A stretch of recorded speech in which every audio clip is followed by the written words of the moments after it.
Chapter 10. Baker Farm. Sometimes I rambled to pine groves, standing like temples or like fleets at sea, full rigged with wavy boughs and rippling with light, so soft and green and shady that the Druids would have forsaken their oaks to worship in them, or to the cedar wood beyond Flint's Pond, where the trees, covered with hoary blue berries, spiring higher and higher, are fit to stand before Valhalla, and the creeping juniper covers the ground with wreaths full of fruit. Or to swamps, where the usnea lichen hangs in festoons from the white spruce trees, and toadstools, round tables of the swamp gods, cover the ground, and more beautiful fungi adorn the stumps, like butterflies or shells, vegetable winkles, where the swamp pink and dogwood grow. The red alderberry glows like eyes of imps. The waxwork grooves and crushes the hardest woods in its folds, and the wild hollyberries make the beholder forget his home with their beauty, and he is dazzled and tempted by nameless other wild, forbidden fruits, too fair for mortal taste. Instead of calling on some scholar, I paid many a visit to particular trees, of kinds which are rare in this neighborhood, standing far away in the middle of some pasture, or in the depths of a wood or swamp, or on a hilltop, such as the black birch, of which we have some handsome specimens 2 feet in diameter, its cousin the yellow birch, with its loose golden vest, perfumed like the first, the beech, which has so neat a bole and beautifully lichen painted, perfect in all its details, of which, excepting scattered specimens, I know but one small grove of sizable trees left in the township, supposed by some to have been planted by the pigeons that were once baited with beech nuts nearby. It is worth the while to see the silver grain sparkle when you split this wood. The bass, the hornbeam, the Celtis occidentalis, or false elm, of which we have but one well grown, some taller mast of a pine, a shingle tree, or a more perfect hemlock than usual, standing like a pagoda in the midst of the woods, and many others I could mention.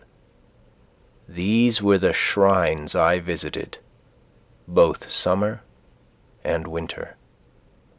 Once it chanced that I stood in the very abutment of a rainbow's arch, which filled the lower stratum of the atmosphere, tinging the grass and leaves around, and dazzling me as if I looked through colored crystal. It was a lake of rainbow light, in which, for a short while, I lived like a dolphin.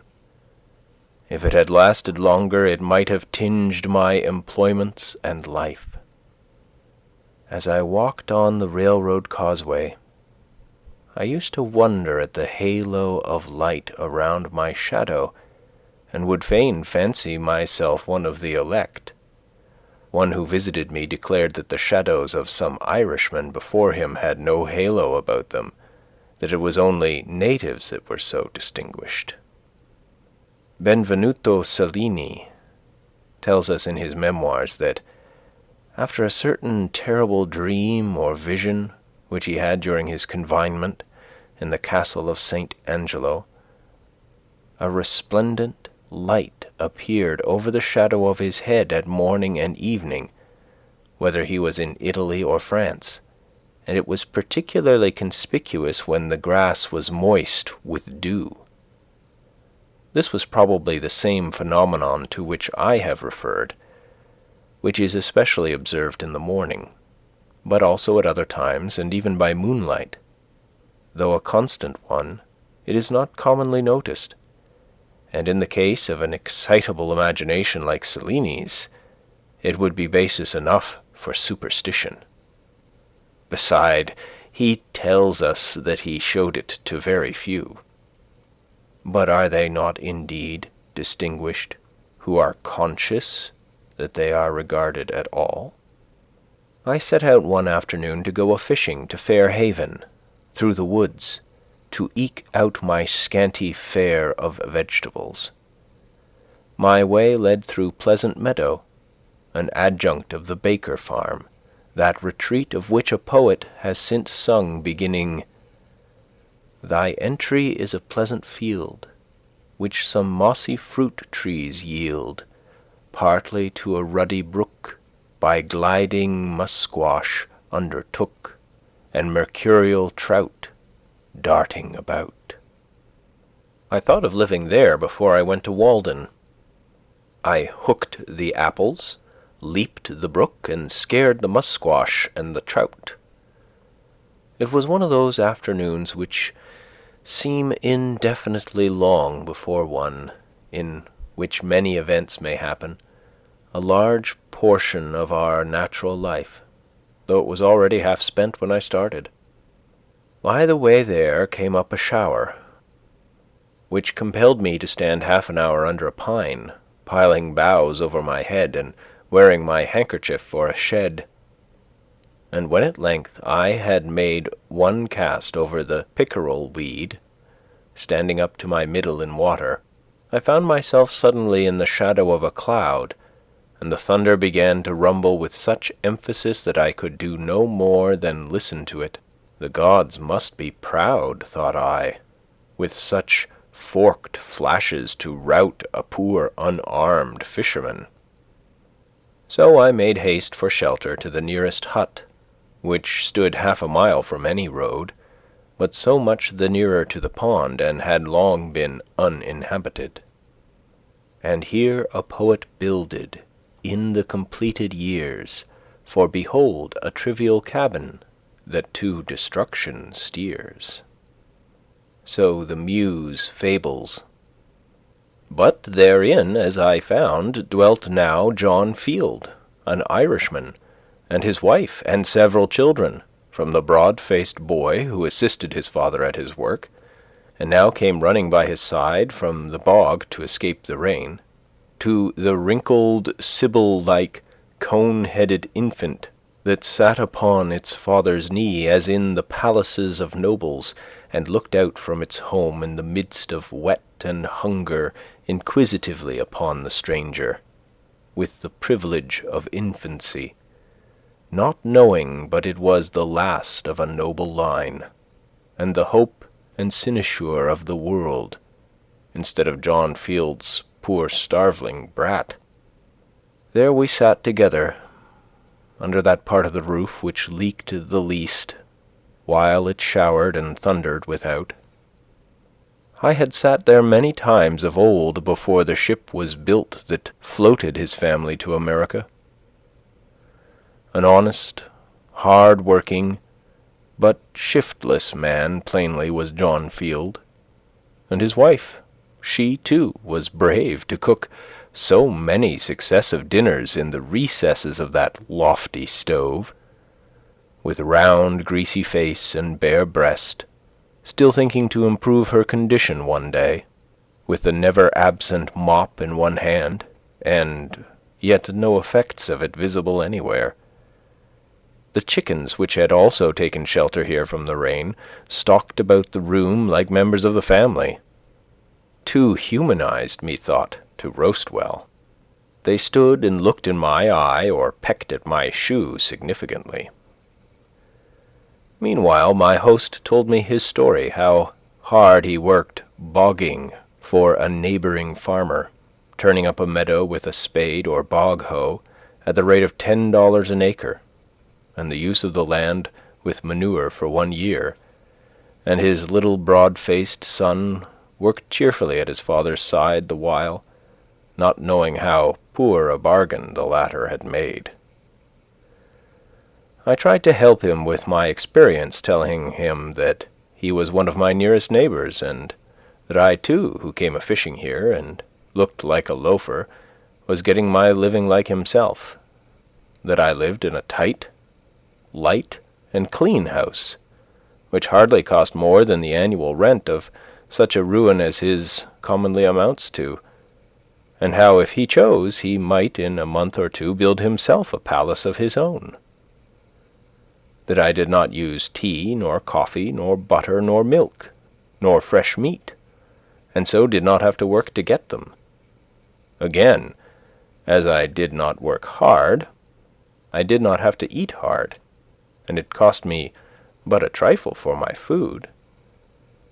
But as he began with tea, and coffee, and butter, and milk, and beef, he had to work hard to pay for them. And when he had worked hard, he had to eat hard again to repair the waste of his system. And so it was as broad as it was long. Indeed, it was broader than it was long, for he was discontented and wasted his life into the bargain. And yet he had rated it as a gain in coming to America, that here you could get tea and coffee and meat every day.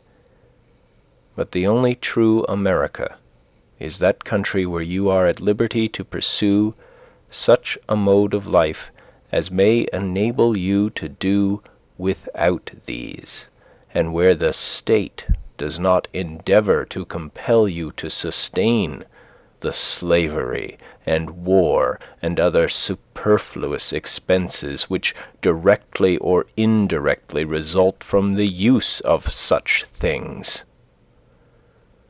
For I purposely talked to him as if he were a philosopher, or desired to be one. I should be glad if all the meadows on the earth were left in a wild state, if that were the consequence of men's beginning to redeem themselves. A man will not need to study history to find out what is best for his own culture, but alas, the culture of an Irishman is an enterprise to be undertaken with a sort of moral bog-hoe.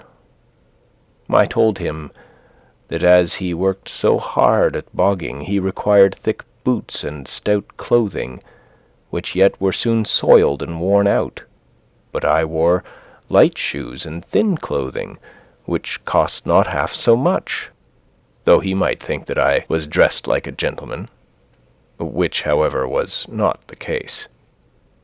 And in an hour or two, without labor, but as a recreation, I could, if I wished, catch as many fish as I should want for 2 days, or earn enough money to support me a week.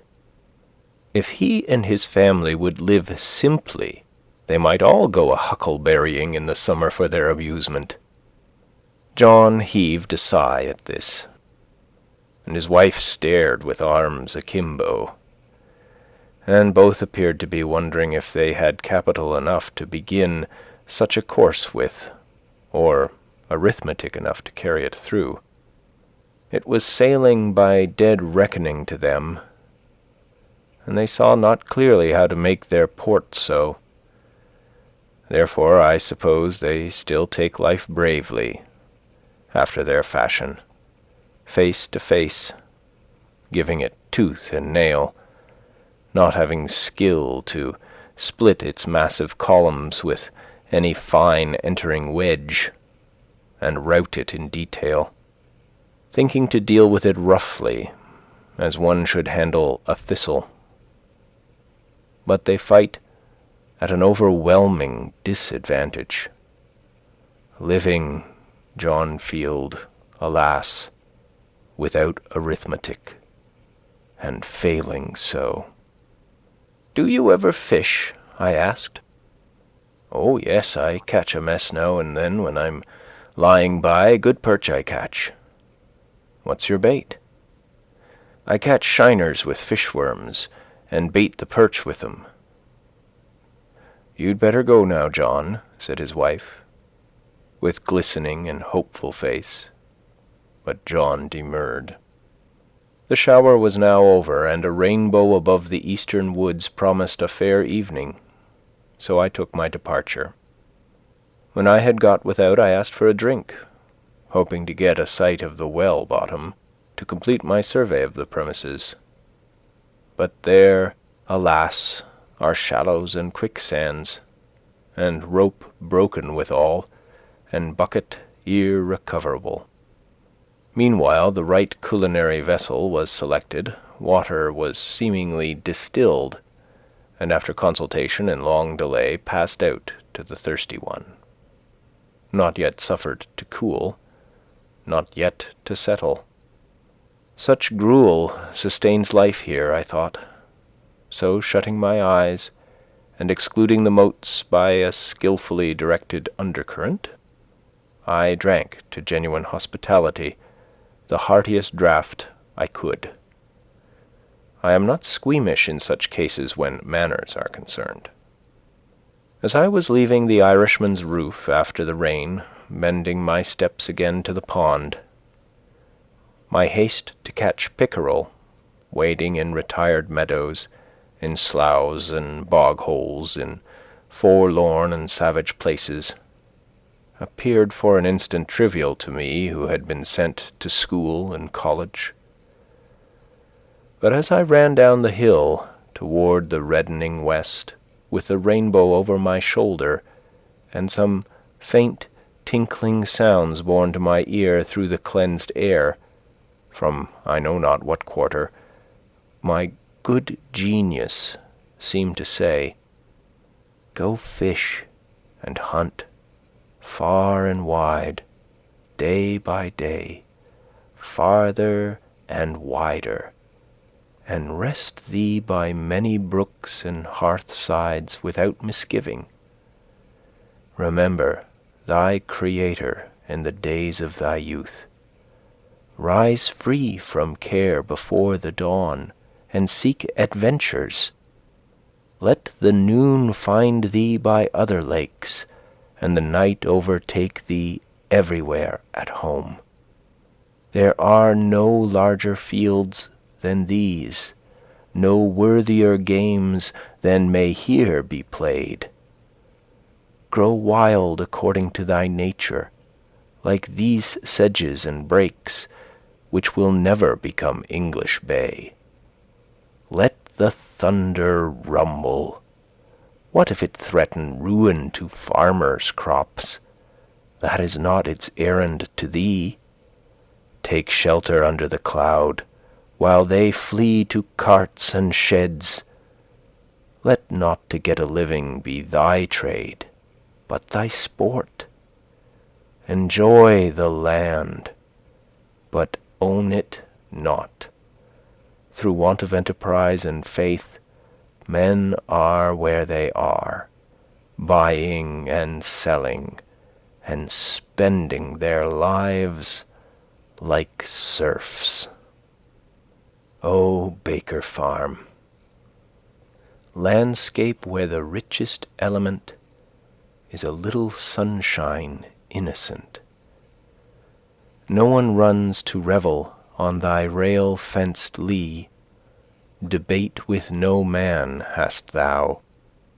With questions art never perplexed, as tame at the first sight as now, in thy plain russet gabardine dressed. Come ye who love, and ye who hate, children of the holy dove, and Guy Fow of the state, and hang conspiracies from the tough rafters of the trees. Men come tamely home at night, only from the next field or street, where their household echoes haunt, and their life pines because it breathes its own breath over again. Their shadows morning and evening reach farther than their daily steps. We should come home from far, from adventures and perils and discoveries every day, with new experience and character. Before I had reached the pond, some fresh impulse had brought out John Field, with altered mind, letting go bogging ere this sunset. But he, poor man, disturbed only a couple of fins while I was catching a fair string, and he said it was his luck. But when we changed seats in the boat, luck changed seats too. Poor John Field. I trust he does not read this, unless he will improve by it, thinking to live by some derivative old country mode in this primitive new country, to catch perch with shiners. It is good bait sometimes, I allow. With this horizon all his own, yet he a poor man, born to be poor, with his inherited Irish poverty, or poor life, his Adam's grandmother and boggy ways, not to rise in this world, he nor his posterity, till their wading, webbed, bog-trotting feet get Teleria to their heels. End of chapter 10.